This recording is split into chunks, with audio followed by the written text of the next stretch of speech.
Let's do another question where it's a lot, a fair bit more complicated or a little bit more complicated, where in general, questions like this, throw a lot of people off because they get really confused. For some reason, it does look like a quadratic function, but embedded inside it, it's got another function, which is may or may not be a quadratic function, okay?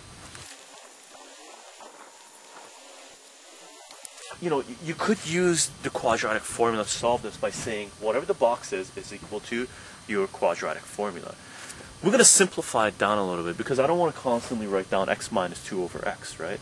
What I'm going to do is, and again, that's one of the reasons you use the let statement, to make life easier for yourself, right? You don't want to constantly write down, a bigger expression than you have to, because every time you copy something down, and another point, every time you copy something down or look away from your piece of paper and you come back to it, there's more probability of making errors, right? So what you want to do is simplify your expressions that you're working with as much as possible during the work, during the process. That way you eliminate simple human error involved in it, okay?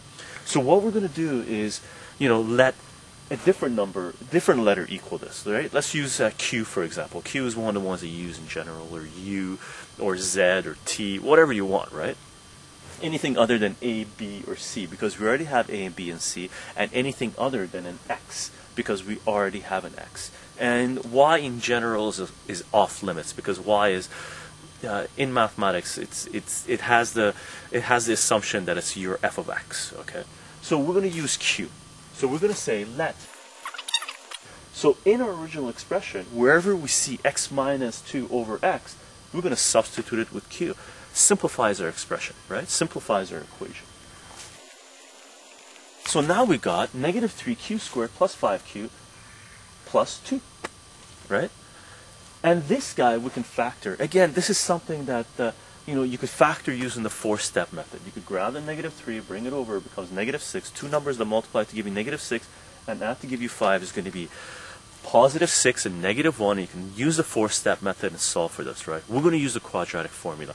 And right now I'm sticking with numbers that factor fairly easily, because I don't feel like bringing out the calculator and punching in the numbers, right? I don't feel like carrying over the root symbols, working with the radicals left and right, Because whenever you get something like that, if you're solving for it, they're either going to say, solve to certain decimal places or give exact values for it. If they say exact values, what you have to do is keep everything in their root form, in their irrational form, but no decimals, right? If they ask you to round something up to a certain number of decimals, then you're going to have to round things up to a certain number of decimals. Right now, we're going to stay away from that because we're just learning the processes. Later on, when we start, I'm going to go through a series, or when we finish all the different factoring techniques, we're going to go into, we're going to do a whole bunch of complicated problems. And during that process, we're going to get into stuff where, you can't factor out simply. Right now, this one we can, right? But we're still going to use a quadratic formula for this. You could use the 4-step method and still use your substitution, your let statement, right? But since we're on the quadratic formula, let's use the quadratic formula. So what we're going to have is Q is equal to our quadratic formula. So negative b, our b is 5, right? If you want, you could write out your a, b, and c, right? Your a is negative 3, your b is 5, and your c is 2. And it's a good idea to do this just so you eliminate any, human error or your mind playing tricks on you. So it's going to be negative b, which is going to be negative 5, plus or minus the square root of b squared, which is going to be 5 squared, minus 4 times negative 3 times 2. All of it divided by 2a, which is 2 times negative 3. So right now what we're going to have is negative 5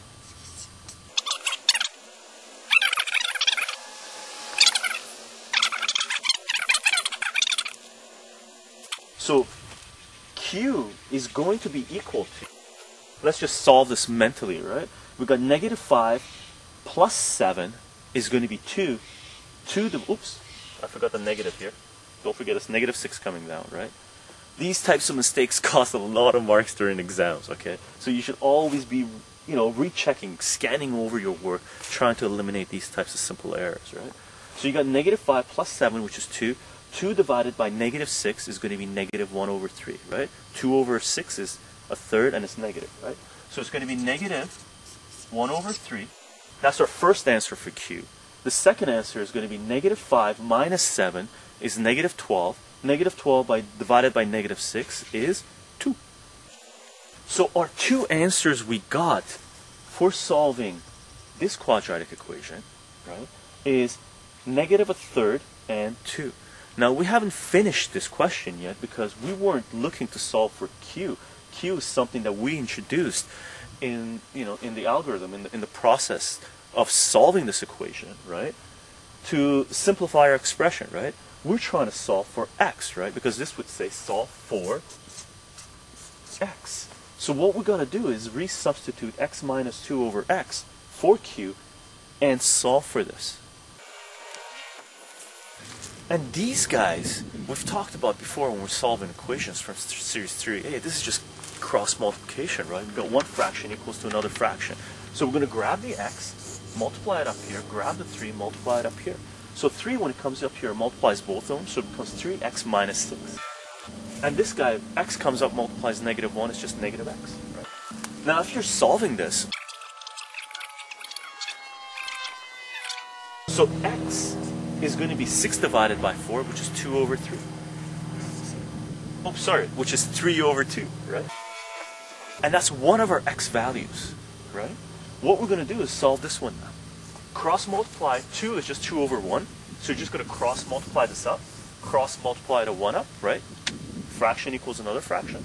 So it's just going to be x minus 2 is equal to 2x.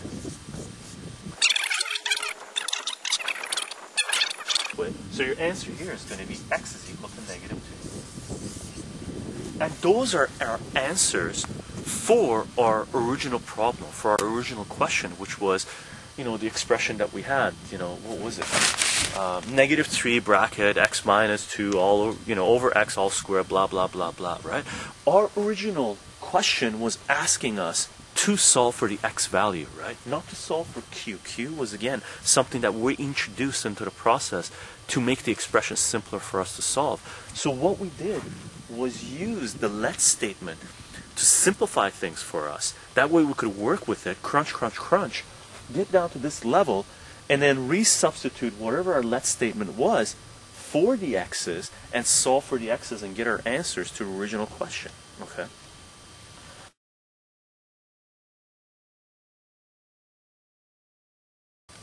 Now, when you get the answers here, you're not really done. In general, you could be done depending on the question that you're being asked in the exam, in the homework assignment, or if you're working somewhere, if your work requires you to solve for quadratic equations, and there are jobs in real life that you get where you have to do this type of work, right?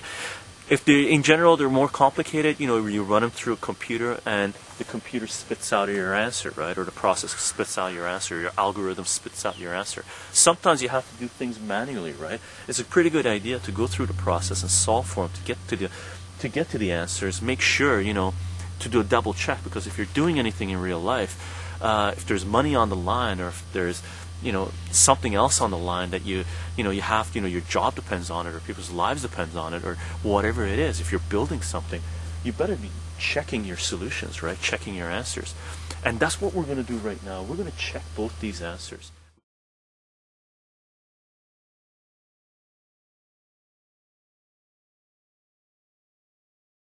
So what we got is, that's our original expression, right? And these are our answers we got for the x. So what we're going to do is check our answers, okay? And we've done some of the stuff in Series 3a, checking solutions, right?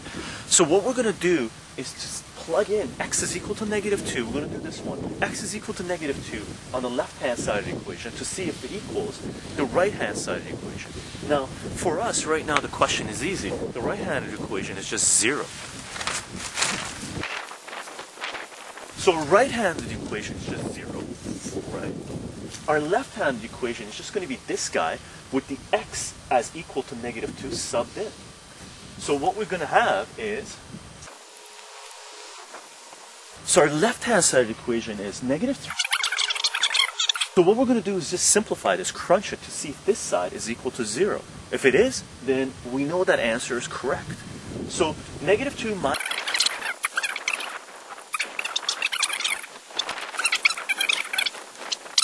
plus 2. So negative 12 plus 10 plus 2, well, that's just 0. So right away, we got left-hand side of this equation, when you plug in x is equal to negative 2 is equal to 0, right-hand side of the equation is equal to 0. So this works out, so we know this answer is correct. Okay. What we're going to do is do it for this one as well. So I'm not going to bother writing down the original expression first, because this one's going to take us a little bit longer because there's fractions already, and there's a nice little storm coming in, so it's going to start raining soon, so I got to zoom out of here so the camera doesn't get wet, okay? So we're checking to see if x is equal to 3 over 2, which is 1.5, works in our original expression, right? Should we stay with fractions? Let's use the decimals. So 3 over 2 is 1.5, right? So what we got right now is going to be negative.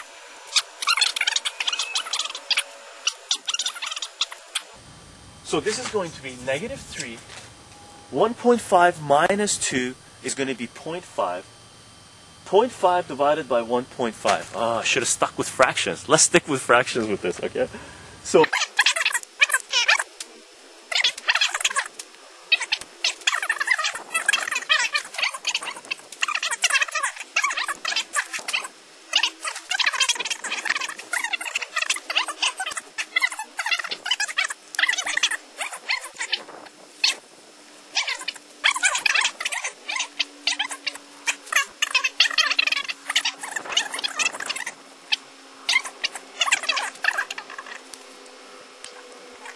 I made a mistake. Be careful with your mistakes. I know this isn't going to work out, but I made a mistake here, right? Because this isn't a half. That's 1.5 minus 2 is negative a half. So this guy should be negative, that guy should be negative, that guy's negative, that guy's negative, and that guy's negative. So all of these become negative. Right? So what we have here is, this is negative 5. I personally make a lot of mistakes when I'm doing these types of problems. So be careful with this, okay? So all of those should be negative. So what ends up being in the middle here is negative a third, right? So negative, this guy's positive. Negative 1 over 3 squared is 1 over 9. And you simplify this, it becomes negative 3 here, so it's a negative a third plus negative 5 over 3 plus 2. Now these guys have the same common denominator, and you can add these. So negative a third plus negative 5, negative 1 plus negative 5 is negative 6. So this becomes negative 6 over 3 plus 2. Negative 6 divided by 3 is negative 2 plus 2. So this side is equal to 0, which is what we wanted. We wanted the right side to be equal to 0 too. So our check works out. So our answer of x is equal to 3 over 2 is correct. So both our answers work out through the check. And you know, this is sort of a fairly complicated, not a fairly complicated, but a medium level question that you would end up getting when it comes to solving something in a quadratic formula, and when it comes to checking it, because the checking requires a fair bit of number crunching as well. Okay, so you know, this is using the let statement to simplify questions for you, to simplify expressions for you to be able to crunch numbers and solve for your quadratic equations, or solve for any type of equations, right? Because our original question was not a quadratic equation. We converted it into quadratic. It wasn't a quadratic polynomial. We converted it into quadratic polynomial. We solved it as a quadratic, and then we substituted back in what q was for the x's, and then solved for the x values there, right? Okay, hopefully this all made sense. There's a fair bit of stuff here, and we will definitely use substitution and the let statement a lot further when we get into, you know, factoring and graphing polynomials and solving for equations.